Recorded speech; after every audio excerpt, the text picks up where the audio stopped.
Hey guys, welcome back to our YouTube channel, and in today's video I am going to show you how to post longer text on Instagram.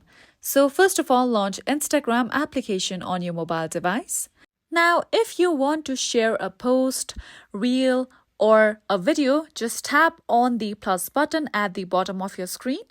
Now from your gallery, choose a photo or a video. So I'm going to choose this first photo over here and then tap on next at the top right corner. Now over here, you can add various filters of your choice. So I'm going to add this filter. Then after this, tap on next at the bottom right corner. Now you can see write a caption or add a poll box.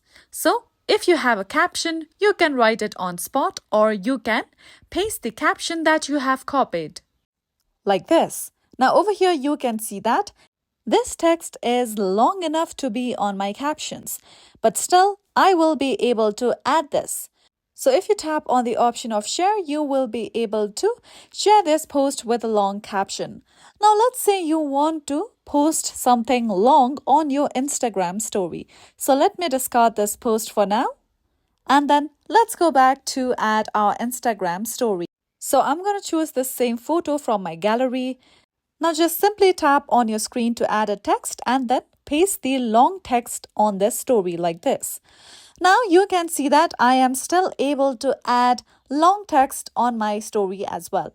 So follow these easy steps and you will be able to add longer texts on Instagram post. So that's it for today, and at last, don't forget to subscribe to our YouTube channel.